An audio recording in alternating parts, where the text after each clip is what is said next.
Anxiety can come in many different ways. There's obviously normal anxiety.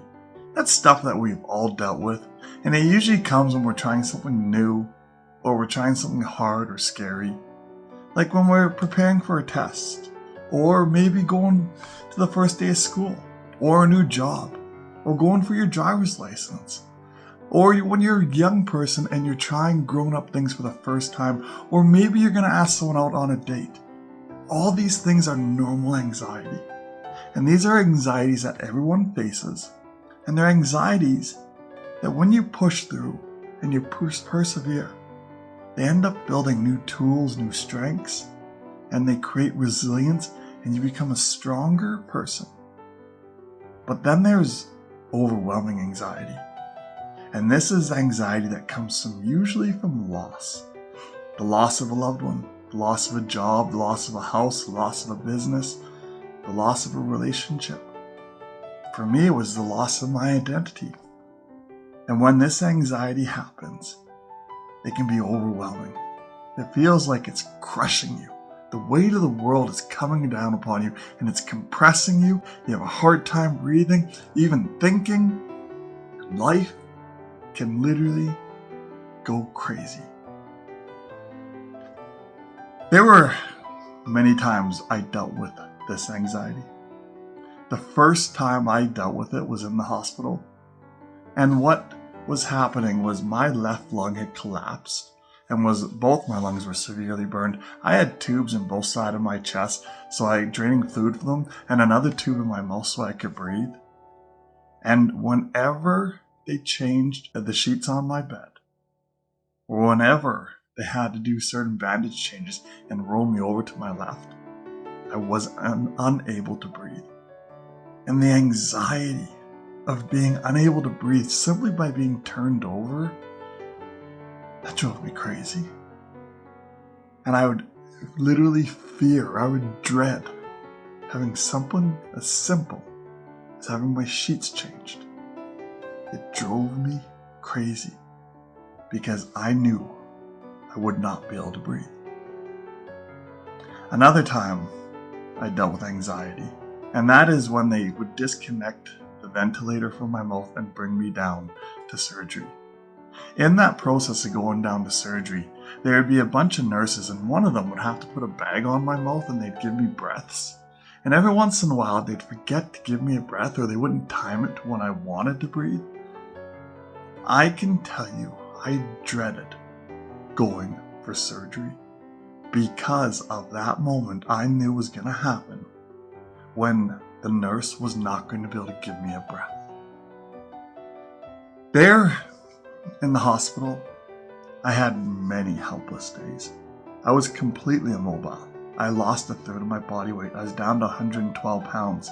I had other people's skin on me, protecting me from infection. I had tubes going through all parts of my body. I couldn't roll over. I couldn't sit up. I couldn't do anything. I was completely immobile, 100% helpless and dependent upon other people. And the thing I dreaded the most was going down for surgery. Because that's when I knew a nurse would forget to give me a breath. And there was no greater helpless feeling in this world than not being able to breathe. I can promise you that, because I know what true helplessness is. That is what I relate anxiety to my worst moment in the hospital, when I was unable to breathe. And what I found very interesting is when people are going through anxiety attacks, they often struggle to breathe. And when you can't breathe, it is the most helpless feeling in the world, and that is what extreme anxiety is. It's the most helpless feeling in the world, because your whole world is falling apart around you, and you're struggling to make sense of whatever it is that you lost or that's occurring that you do not have the tools for. So then how do you beat extreme anxiety?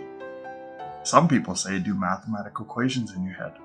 which is really helpful if you think about it because it totally distracts you from what's going on. But I can promise you, when you're going through a panic attack, if you're not trained to do these things, you're probably not going to even think about doing a mathematical equation. So some of the best things you can do for anxiety is learn breathing techniques.